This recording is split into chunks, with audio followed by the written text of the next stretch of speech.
Let it down for, Right here, Council. yeah, screw it. Get it down, the whole thing, then roll it down. What she wanted it, there you go, bro. Let me be a musician guy. Raise it up. Alright, let's do it. I'm very good, child. Hello, everyone. You ain't got it on? Oh, sorry.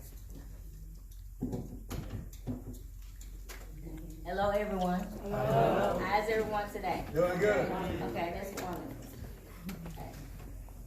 It's good to see everyone today. Right. And I want to thank Sister Adams for inviting me out. Amen. Okay. Hello, everyone. Hello. I am Sarah Holiday. I'm a 54-year-old registered nurse with 34 years experience in nursing. I am a mother of two amazing sons, Darius and Shadrick Prather, a grandmother of a precious 6-year-old son, Liam Prather. I am a Christian, and last but not least, I am a domestic violence survivor, and I am honored and blessed to be here today. The subject of domestic violence is very troubling. Domestic violence is a widespread problem on the rise in Georgia, Alabama, and across the country. Day after day, you can turn on the television or read in the headlines in the newspaper of continual violent acts against intimate partners. The Office of Violence Against Women defines domestic violence as a pattern of abusive behaviors in any relationship that is used by one partner to gain or maintain control against another partner. I would like for everyone to take a minute to consider if you may be a victim of domestic violence.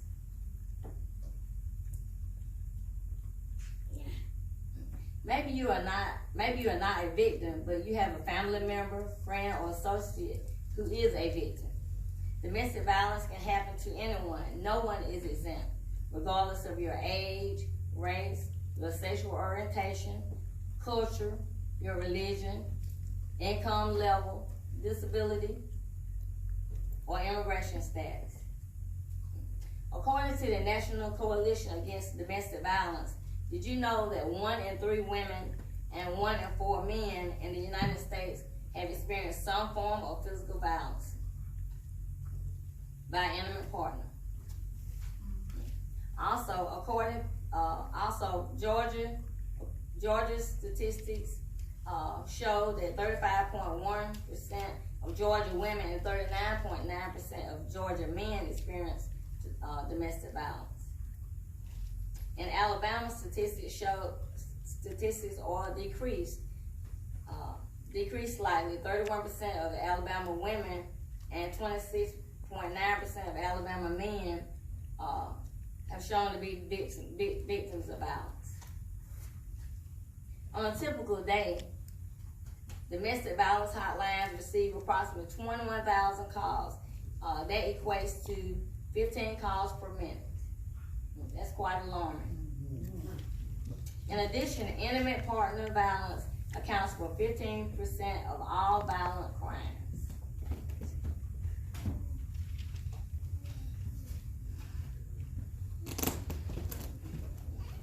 Well, my advice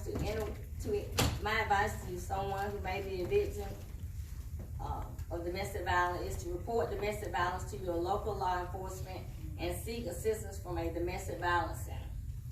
There are many resources available to you. So if you're a victim of abuse or you know someone that is, please know that you are not alone. It is crucial to, first of all, understand and acknowledge the warning signs. I call them red flags, the red flags of abuse. The abuser may initiate negative behaviors in a subtle manner and slowly escalate from verbal to physical attacks. I personally experienced 7 of my poster there is 7 my personal 7 red flags of abuse which I experienced in my relationship, and they are as follows. Number 1, jealousy. The abuser may display excessive possession without a cause, just extremely jealous. Number 2, controlling behaviors, exhibiting interrogating behaviors, giving you the 5th degree. Number 3, isolation. The violator may attempt to isolate you from your family and friends, especially those who may warn you of their negative behaviors. 4, reverse psychology, also called the blame game. This strategy is used to shift the blame from the violator to the victim. For example, you made me mad, baby. That's why I hit you. I'm sorry. I never do it again. Number 5, forced sex. The violator may enjoy throwing you down against your will, having forced sex. Remember, it's about power and control, not love. What's love got to do with it? Nothing. Number 6, verbal abuse. Frequent criticizing, saying hurtful things, cursing, degrading, and calling you ugly names. And last but not least, sudden mood swings. The violator may possess a very unstable mood pattern, shifting from calm to sweet to agitated and violent in minutes without warning.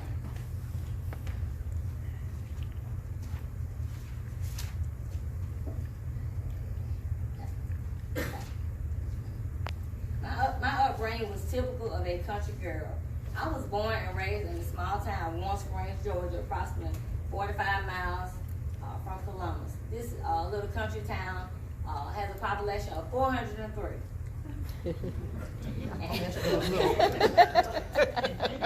Funny, huh? Yes, population 403. 1 traffic light, 2 hospitals. This little country town is well known for the famous country restaurant, the Bullet House restaurant, and also Rehabilitation Hospital, which I was once employed at, known as Roosevelt Institute. This hospital was founded by President Franklin Delano Roosevelt. So Warm Springs is famous for these two, for the hospital and for this restaurant. I grew up in a family consisting of my father, mother, myself, and my brother, also known as a nuclear family. My dad was the rock of our family, as should be, always striving to take care of his family, to make sure his family was cared for appropriately. As a little girl, I thought of my dad as my superhero, always going above and beyond to make sure we were cared for in every way. My dad was an Army veteran, an expert chef, hardworking, caring, compassionate, patient, and nurturing man. My mom was caring, compassionate, and a virtuous woman. My dad taught me that there is no such thing as the perfect family. He elaborated by saying that dysfunction is prevalent in most families. Although dysfunction exists, his remedy for our family was effective communication, respect, honesty, and ongoing love consistently to promote family happiness and unity. As a little girl, I dreamed of becoming a nurse. Well, that dream came true, and here I am 34 years later. I also dreamed of meeting my soulmate, falling in love, and living happily ever after. Initially, I thought my dream of a happy marriage would be successful, but it proved to be quite the opposite.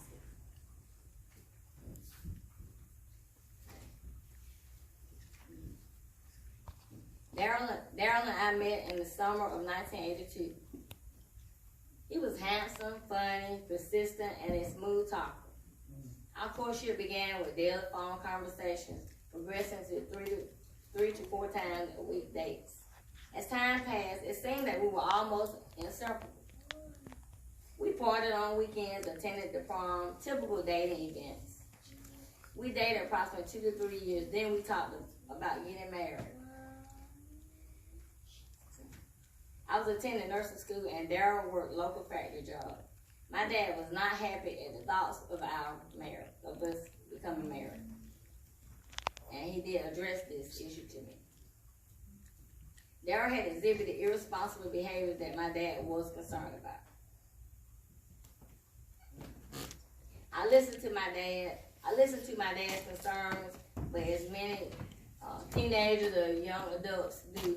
I listen respectfully, but also I put that information in file 13. Because I had my mind made up of what I wanted to do, so I listened and I just put it back there. I soon graduated nursing school 1985 and became pregnant soon afterwards. We married in May of 1986, and Darius, my oldest son, was born in August of 1986. Shortly after our 1-year anniversary, we moved into our own home, approximately 5 miles from my parents. Our marriage was initially good, but after 1.5 years, the tables turned. During a disagreement one afternoon, Daryl began talking loudly. Then he suddenly slapped me across my face so forcefully. It knocked me to the floor, and I saw stars. My first red flag of domestic violence. My first red flag. I was shocked and very upset of the violent action. This was only the beginning. I tolerated many episodes of verbal and physical abuse. In addition to the ongoing violent act, I noticed changes in his mood. His mood will often change from happy to sad to angry and progressively violent, suddenly without warning. Often he would burst into hysterical laughter for no apparent reason. I would often make excuses for his actions. Also, I questioned myself. Did I say or do something to cause him to hit me? Well, the answer is no. A person is responsible for their own actions, good or bad. I was at the end of my rope. I did a self-evaluation. Why was I tolerating abusive behavior, thinking it would get better? I had experienced numerous episodes of verbal abuse, arguments escalating to physical attacks.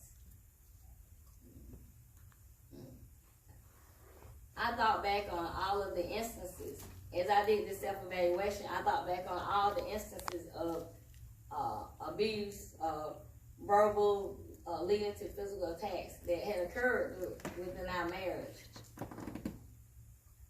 I will give you some examples. Okay. On one occasion, he pulled the phone out of the wall, preventing me from calling 911. On another occasion, he broke a plate over my head during an argument. On yet another occasion, he became angry as I was leaving home, and I was on my way to work, and he just decided I worked night shift. He decided I wasn't gonna go to work that night. He didn't want me to go to work, so he gonna take my keys, and so I left anyway. So he sprayed me with mace. He sprayed mace in my face. On another occasion, when I was pregnant with my youngest son, he slammed me against the wall 6 months pregnant. And last but not least, he threw a large rock through my windshield as I was attempting to drive away on another occasion. At this time, we had been married 8 years, and I had left home 4 times to stay with my parents. In 8 years, I had left home 4 times in 8 years due to abusive attacks. I was tired. I realized it was time to make a change towards stability, safety, and peace. I had a responsibility to myself and, more importantly, my 2 sons. In the fall of 1994, I moved out with my sons in with my parents, and I filed for divorce. After 3 to 4 weeks, Daryl began calling frequently, asking when I was coming home. He was again insisting he was sorry and would never hit me again. I did not retreat. I was not going back to dysfunction and abuse. His violent acts escalated. He began stalking me, coming to my job and following me around town, coming to my school, and hiding in the bushes at the daycare. So, let's see. Local law enforcement issued a stay-away order, which is also known as a protective order for my protection. Despite the initiation of an order of protection, Daryl continued to stop me on the job, at school, in town frequently. So what happened next is on January 7, 1995. That was the worst day of my life. The worst, I'm about to tell you about the worst day of my life. On January 7th, 1995, my husband, Daryl, it was on a Saturday. I had worked that night, that Friday night, and that Saturday I was preparing to take my two sons to Chuck E. Cheese for the afternoon. And he arrived and he insisted on seeing the boys, and my dad allowed him in the house because he knocked on the door. He was calm. He wasn't arguing aloud. So my dad allowed him in to see the boys. And he talked to the boys momentarily. And then he entered the bedroom. Where I was at. He began arguing. And my dad came to the doorway. And my dad asked him to leave. He walked into the front door. And maybe 3 or 4 minutes after he walked from my bedroom to the front door, I heard a scream. It was my mom. My mom was in an adjacent bedroom ironing, and my mom screamed. And the reason my mom screamed is because Daryl had a gun, and he pulled the gun out. She screamed. She said, "He's got a gun." And I walked into the doorway, and he was mumbling something to my dad. I don't know exactly what he was saying to my dad, but he was pointing the gun at my dad, and I asked him to put the gun down. And at this time, he shot my dad. And my two sons were in the living room also. They were in the living room where Daryl and my dad were. They were in the corner playing. And he shot my dad. And then my dad, at this time, he said, "Run, baby, run." He told me to run. And I was just froze. I couldn't move. He said, "Run, baby, run." So he shot my dad again. And then I ran down through the hallway.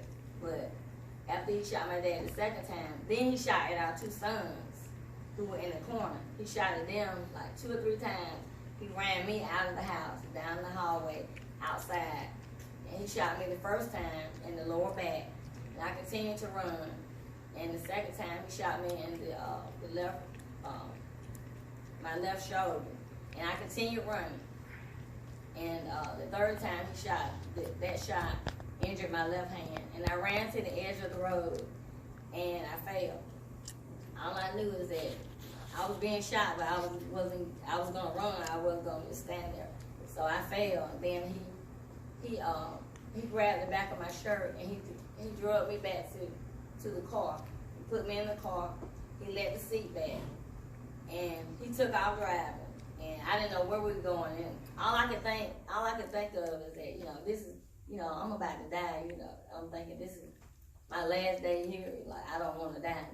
That thought continually went through my mind. Like, what's going to happen to me? Am I about to die? And are my kids okay? Because I didn't know if my kids had been shot. Because when he shot at our boys, I was like in the hallway. I was just overcome with fear. I didn't know what the end would be. So what happened then, he was driving, and I kept poking my head up to see where we were going. And where we ended up, we was up in Pine Mountain at there was a cliff up in Pine Mountain in Callaway Garden. He was about to drive off of the cliff, and he held the gun to my head, and he said, "You weren't coming back to me, were you?" He had the gun to my head. And I just said, "Yes, I was." I said, "Let's go home." And I don't know, those words just came out. I said, "Yes, I was, let's go home." So he bagged the car. And he took me home to our home in Manchester. We had a home in Manchester. So we drove home. Well, he drove home. And he drove the back road. When I was told, the police, they had APDs out on the main highways, but he drove the back roads, which, like, anyone that knows that area, he drove the back roads through Shiloh home, because there weren't any police. We didn't run into any police, so he was riding the back roads.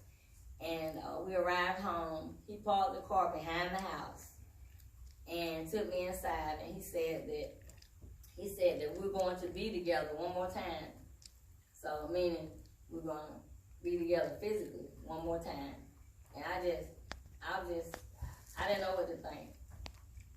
And so he actually basically drugged me into the bedroom because I was so weak I couldn't stand up, and he wasn't toting me, but he drugged me into the bedroom. And when we entered the bedroom, he had like 5 or 6 pictures, all the pictures that he had of me. He had them pasted on the wall of the bedroom. And he had the Bible open on the dresser. He had the Bible open to the 23rd Psalm in the bedroom. And it was just, I was just overcome with, I was just scared. I was already scared, but I'm like, what is going on? Like, am I sacrificed? I just didn't know. So he began to undress me, and then he sexually assaulted me. And I was just already hurting. I was in, intense pain, and then, I just wanted everything to be over. So at this time, I told him, I said, I told him I was thirsty, and I was thirsty because I'm injured. I'm shot 3 times. I was shot 3 times with a 9mm. And I was thirsty, but I wanted him to get up. And I wanted him to get up. And he did get up, and he went in the kitchen to get me some water. And so at the time when he did get up, when he got up, I just closed my eyes because I was so afraid, so scared. And he got up and went and got me some water. And he was gone maybe like 7 or 8 minutes. And I just closed my eyes, and I was praying all the time while he was gone. I was praying. I was just, in excruciating pain. But I was afraid, but somehow it was like, I was calm. I wasn't screaming or anything like that. It's as though I knew. I had a feeling that everything was going to be all right, but I still was afraid. But there was I felt like everything was going to be all right, even though I was afraid. If that makes any sense. And so after about 7 minutes, I was just praying. I was constantly praying, asking the Lord, I'm thinking about my babies. My babies were 3 and 8. Like, I don't want to die. I have to raise my babies. Like, I don't want to die. Lord, please don't let me die. Help me, Lord. Help me. I don't want to die. I got to raise my babies. So I was just praying and asking the Lord to help me, to rescue me. Help me, Lord. And so I was in this continual prayer with the Lord. And all of a sudden I heard my name, my name is Sarah. All of a sudden I heard him say, Sarah. He said it so loud, and it scared me because I was praying. And when he called my name, it startled me. So when I opened my eyes, and my hand went out like this because it scared me. And when my hand went out like this, it hit something metal. And I didn't know he had left the gun over there. And I assumed he did it mistakenly. And he was trying to get to the gun. He called my name because he thought I was about to reach for the gun. He called my name. As he called my name, he yelled my name. Then he was jumping toward me. He said, Sarah, and he jumped. And then I did like this. And when I realized, I didn't know that it was up there. So when he was jumping, then my hand hit the gun, and then I did like this. And then I shot him. So I shot him, and then he was on the floor, and he was on the floor a few minutes. Then he came back. He was down like less than a minute. And he was, he came back on me again. And so then I shot him again. And then this time he didn't get up. And I was just, it's like everything happened so fast. I couldn't believe what all was happening. Like, I was thinking, this is a dream. This has to be a dream. This is not happening to me. That's a thought that was going through my head. And I was so weak. My body is broken, shot, I'm bleeding. And I felt so weak. I felt like, now how am I gonna get out of here? Because, you know, I can't walk. You know, I'm too weak to walk. That was my thought that was going through my head because I did not think that I would be able to walk out of there. And I began to cry. I began to cry and to pray to the Lord again. The Lord, please help me. And some particular scriptures stuck in my head that kept going, permeating through my head. There were 3 particular scriptures that I focused on at that time that continued to permeate in my mind was, the Lord is my shepherd. I shall not want. He maketh me to lie down in green pastures. He leadeth me beside the still waters. He restored my soul. He leadeth me in the paths of righteousness for his name's sake. We all know that's Psalms 23. That's the first scripture. The next is, but those who hope in the Lord will renew their strength. Yes, The Lord will renew their strength. They will soar on wings like eagles. They will run and not grow weary. They will walk and not be faint. Isaiah 40:31. And last but not least, for with God, nothing shall be impossible.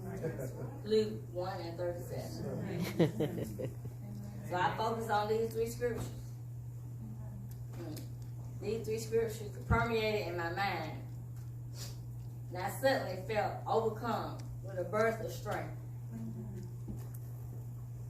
I lifted my injured, bleeding body and began to slowly walk out of my bedroom, down the hallway, into the living room, outside, into safety. As I walked towards the road, I could hear the voice of my neighbor talking to his wife on the porch. Then suddenly, I looked. A car was driving up. It was a police patrol car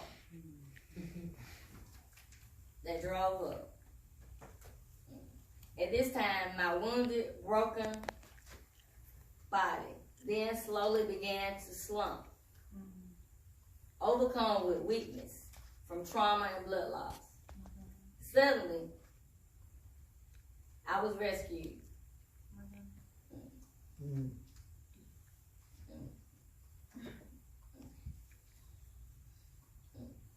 The police officer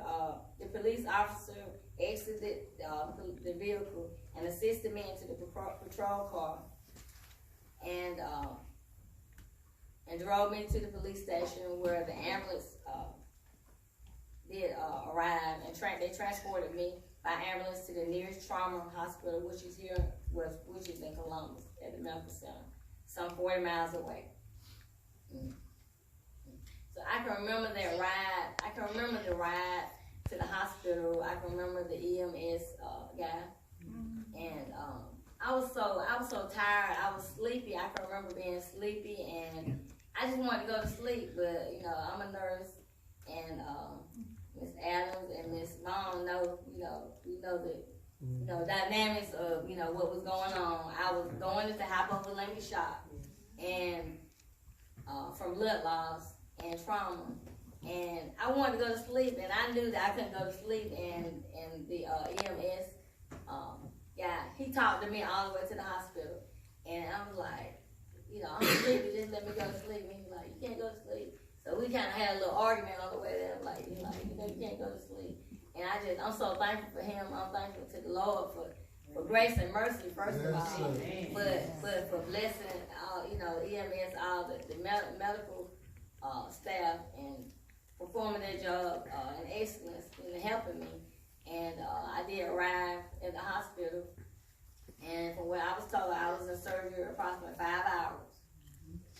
I was in surgery approximately 5 hours, and I was in intensive care approximately 3 days, I believe 3 days thereafter. And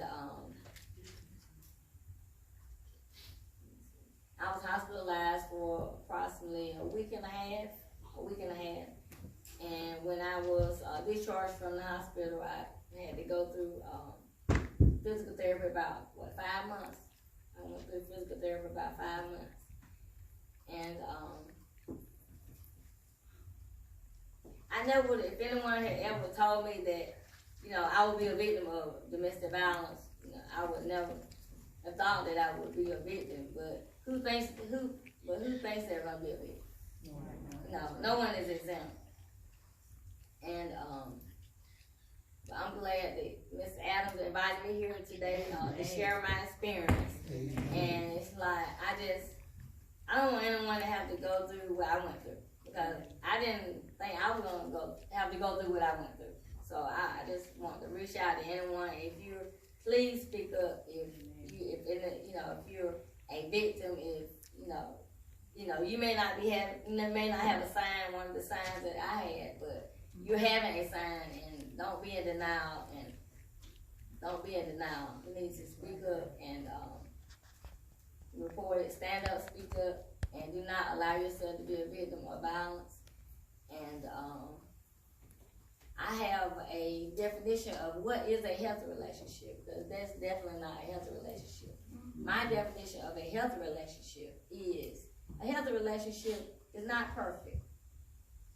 Nevertheless, a healthy relationship is founded on respect, honesty, trust, good communication, and love. There will be good times and bad times. Nevertheless, the two will work together collectively to maintain a happy, healthy relationship. What is love? Love is patient. Love is kind.